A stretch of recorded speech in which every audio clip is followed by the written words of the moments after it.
पाकिस्तान ने जब सीजफायर के लिए हिंदुस्तान को फोन मिलाया तो हमको वो डायलॉग याद आया, जिंदगी झंड बा फिर भी घमंड बा।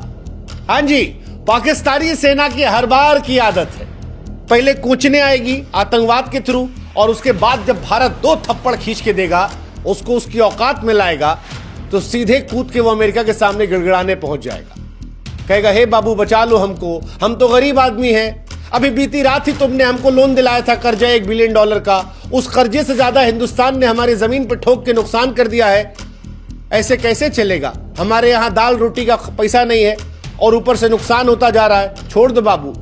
अमेरिका नहीं माना तो हिंदुस्तान के सामने मानवता का नाम लेकर सीजफायर की गुहार लगाई जाएगी। और यह तरीका आज का नहीं है, यह तरीका पुराना है।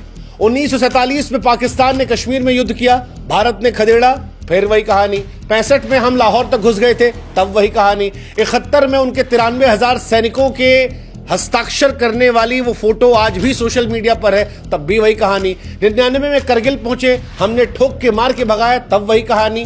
और 2025 में तो हमने इतिहास रच दिया। हम वो पहले देश बन गए जिसने किसी परमाणु शक्ति के घर में घुसकर उसके एयरबेस को तबाह किया, उसके घर में धुआं धुआं कर दिया। लेकिन पाकिस्तान की वही रिपीट कहानी है कि भाई साहब हर बार बड़े बड़े दावे, और जब भारत अपनी औकात में आए तो फिर हे बाबू छोड़ दो यार हमको। हालांकि इस बार तमाम हिंदुस्तानियों के मन में एक टीस रह गई है। टीस इस बात की, क्या पाकिस्तान को और सबक सिखाया जा सकता था? क्या जैसे इंदिरा गांधी ने पाकिस्तान को 2 टुकड़ों में किया था, वैसे प्रधानमंत्री मोदी के पास पीओके हमेशा वापस लाने के लिए मौका था? क्या जब पूरा देश लंबी शांति के लिए इस बार युद्ध को स्वीकार कर चुका था और यह मान चुका था कि पाकिस्तान पर इस बार अंतिम प्रहार करिए, ऐसा प्रहार कीजिए कि पाकिस्तान टूट जाए, तो क्या हमने फिर 47 वाली गलती अपना दी? या फिर इसको देखने का नजरिया बदल दें कि भारत ने अपना मिशन जो है वो बखूबी पूरा कर लिया? क्योंकि यह पहली बार था जब एक परमाणु संपन्न देश पर हमला किसी देश ने किया। हमने पहलगाम का बदला लिया, हमने कंधार का बदला लिया, हमने 26/11 से लेकर संसद अटैक का बदला लिया। हमने पहली बार आतंकवादियों को रोते हुए देखा। वो जो अजहर महमूद का लेटर आया था वो बता रहा था कि हिंदुस्तान ने पाकिस्तान को कितना ठोका है। 9 आतंकवादी अड्डे हमने पहली बार तबाह किए, पाकिस्तान के एयरबेस तबाह किए, उनकी हवाई सुरक्षा को बेकार कर दिया। हाफिज और मसूद अजहर तो अगली बार सोचेंगे क्योंकि उनके खानदान को खत्म कर दिया। लेकिन सवाल फिर मन में आता है कि यार क्या सीजफायर तो हो गया, पाकिस्तान पर भरोसा कर सकते हैं? मतलब लक्ष्य फिल्म में एक डायलॉग था कि पाकिस्तान जब हारता है तो पलट के जरूर आता है, क्योंकि जिसकी पूंछ सीधी हो जाए वो पाकिस्तान नहीं है। और ये बात पाकिस्तान की सेना के लिए, उनकी आवाम के लिए नहीं है। पाकिस्तान की सेना की पूंछ सीधी नहीं होगी क्योंकि बिना मार खाए वो सुधर नहीं सकते। वैसे भी उनके जनरल साहब को कुछ महीनों में जाना है, तो हो सकता है फिर वो नापाक कोशिश करें।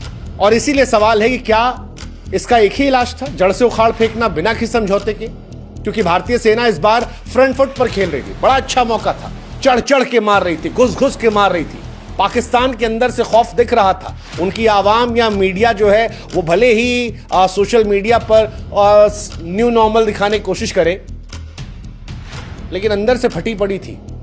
और इसीलिए बार बार उनकी शब्दावली जो थी वो थी, जी भारत पर है पीस लिया, भारत पर है पीस लिया है, डोनाल्ड ट्रंप को फोन लगा ले, CNN पे बैठ के बकवास कर ले, ये सारी बातें चल रही थी।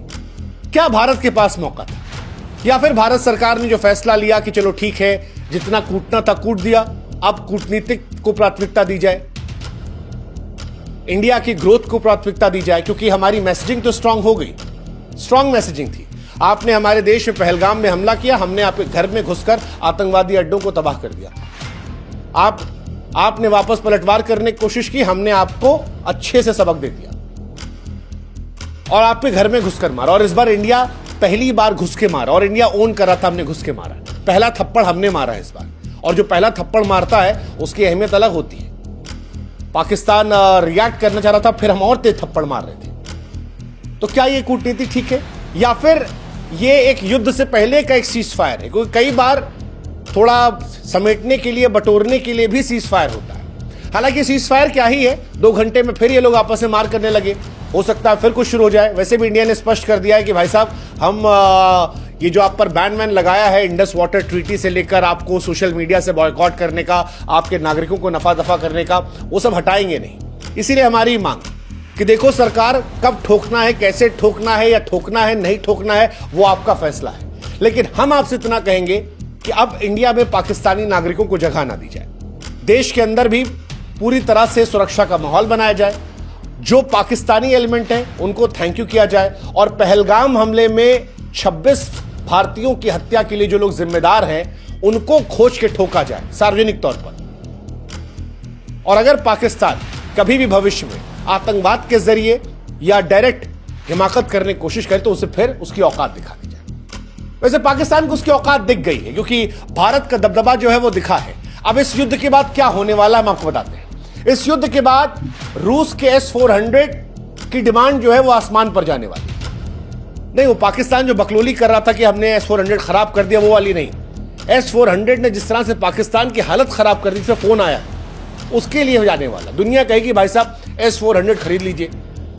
पाकिस्तान के जो चीनी J-17 थे या HQ-9 रडार था, अब वो चीन के फोन की तरह उसकी कीमत खत्म होने वाली है।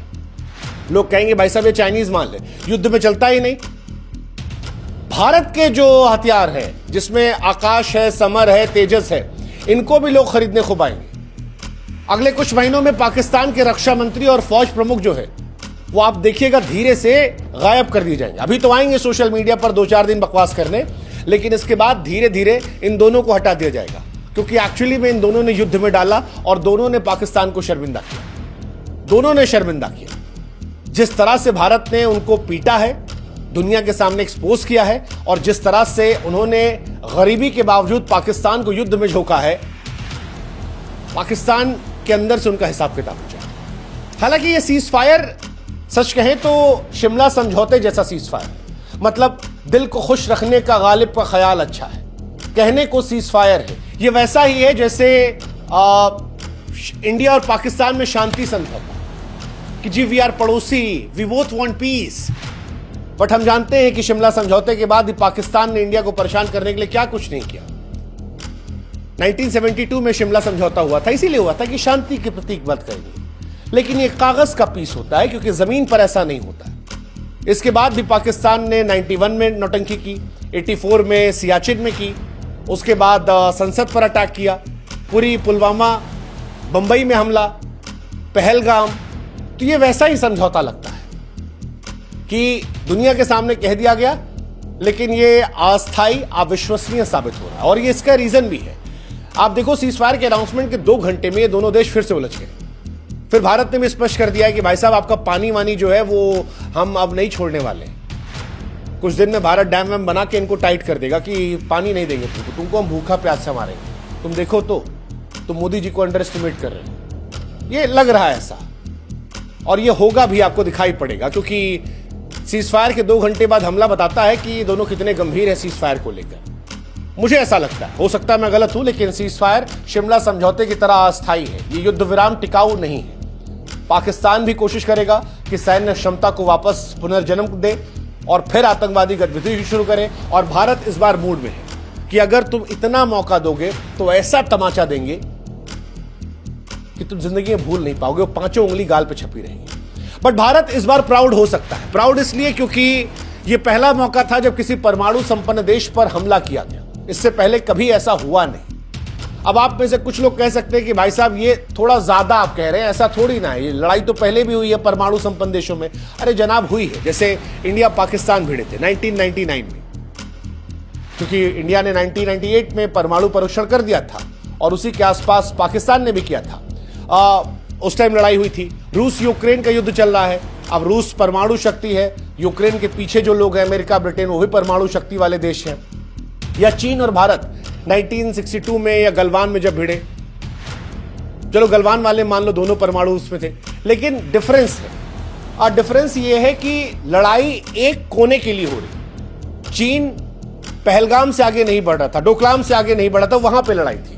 भारत और पाकिस्तान भी करगिल में जब लड़े थे तो केवल करगिल तक लड़ाई थी, द्रास से आगे हम नहीं जा रहे थे, हमने सारे फ्रंट नहीं खोले थे। लेकिन इस बार लड़ाई जो थी वो आर पार की थी। इस बार ड्रोन जो था वो रावलपिंडी में भी गिर रहा था, लाहौर में भी गिर रहा था, कराची में भी गिर रहा था, इस्लामाबाद में भी गिर रहा था, और पाकिस्तान भी यही कर रहा था। वो भी हमारे अलग अलग इलाकों को टारगेट करने की कोशिश कर रहा था। एक तो दिल्ली तक भेजने के मूड में था, जिसके बाद हमने लाहौर से लेकर कराची और बाकी इलाका जो है धुआं धुआं कर दिया। तो इस दृष्टिकोण से अगर आप देखेंगे तो यह पहला मौका था ऑपरेशन सिंदूर, जब परमाणु शक्ति ने दूसरे परमाणु शक्ति के देश में हमला किया, और इंडिया ने ऑपरेशन सिंदूर के जरिए वो किया। व्यापक कार्रवाई, आतंकवादी ठिकानों को निशाना बनाकर, जबरदस्त था। यह कार्रवाई जिगरे को दिखाती है, क्योंकि परमाणु युद्ध का जोखिम था। इस जोखिम को लेते हुए भारत ने साहस, रणनीतिक आत्मविश्वास के जरिए हमला किया। इस दुनिया में 9 देश है परमाणु शक्ति वाले, अमेरिका, रूस, ब्रिटेन, फ्रांस, चीन, भारत, पाकिस्तान, उत्तर कोरिया और इजराइल भी, जो मानता नहीं है लेकिन है। लेकिन इस तरह से घुसकर एक दूसरे में कभी हमला नहीं हुआ है। पाकिस्तान हताश है, परमाणु शक्ति तो है लेकिन वो हताश, निराश, परेशान है, क्योंकि 3 दिन में हथियार डाल दिए। सीज फायर के लिए जब उसकी साइड से फोन आया तो ये बता रहा था कि सेना और आतंकी ढांचा जो है टूट चुका है। भारत ने सख्त शर्तों के साथ सीज फायर स्वीकार किया, कहा कि भाई साहब जितने हमने आप पर बैन लगाए हैं, सैंक्शन, वो सारे चलेंगे।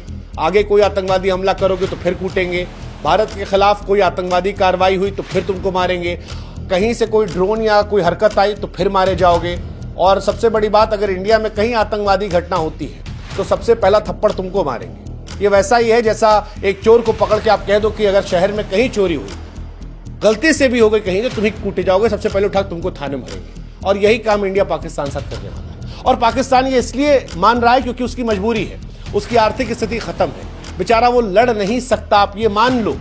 इसीलिए 1971 में भी उसने समर्पण किया था, आज भी समर्पण कर रहा। हालांकि तब तो फिर भी वो थोड़ा बहुत ताकतवर था। इस बार पैसा है ये नहीं, एक दिन पहले उसको कर्जा मिला है, अब वो अपना पेट पाले कि ये सामान खरीदे, गोला हथियार कहां से खरीदे।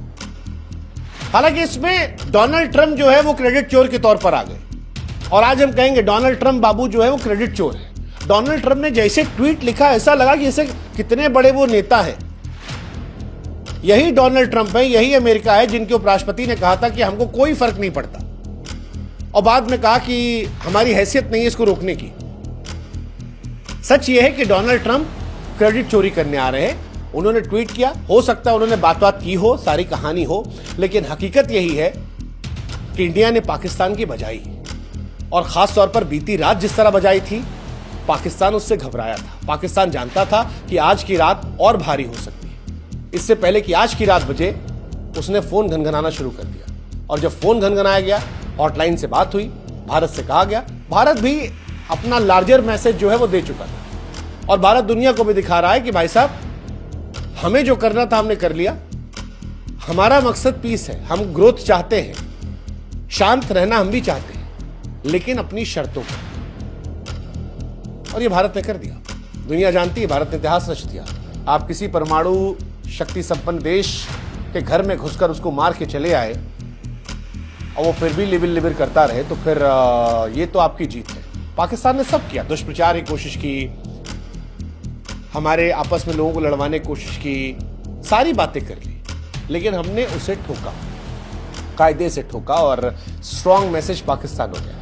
और इसके लिए अगर कोई जिम्मेदार है तो एक सरकार और दूसरी हमारी सेना। और इसीलिए आज भारतीय फौज को हम हृदय से नमन करते हैं, हमारी थल सेना को हम नमन करते हैं, वायु सेना को नमन करते हैं, नौसेना को नमन करते हैं, हमारे देश के हर जवान को हम नमन करते हैं जिसने देश के आन शान की रक्षा के लिए सरहद पर डटकर दुश्मन को करारा जवाब दे दिया।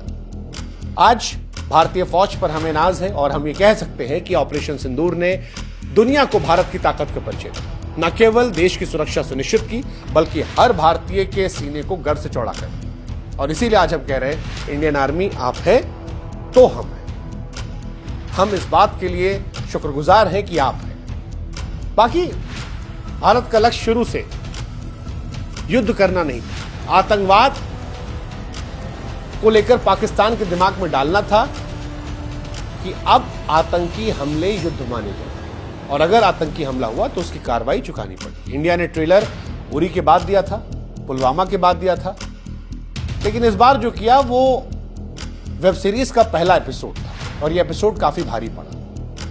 ये सीजफायर या ये युद्ध विराम भारत की रणनीतिक जीत है। ये सीजफायर पाकिस्तान की हार का सबूत है कि अगर कोई फिर से हरकत की गई तो फिर परिणाम आपके लिए विनाशकारी है। भारत अब चुप नहीं रहेगा। अगली गलती लास्ट मिस्टेक हो सकती है, आपको संभलना पड़ेगा। आप उस चोर की तरह हो गए हैं जिसको ये वार्निंग दे दी गई है कि शहर में कहीं चोरी होगी तुमको वापस जेल में डालेंगे। तुम चोरी करो भी मत और मेक श्योर भी करो कि चोरी ना हो। और हुई तो तुम जानते हो, इस्लामाबाद से कराची, रावलपिंडी, लाहौर, पंजाब। इस बार हमारे बम गोले सब देख के आ गए और हमने देख लिया तुम्हारा एयर डिफेंस सिस्टम कैसा है। इससे पहले कि और बजाएं, कुछ शांति से रहो। तुम भी आगे बढ़ो, हम भी आगे बढ़े, खुश रहो यार। छोटे भाई हमारे यार, बेटे संभालो, बस रहो।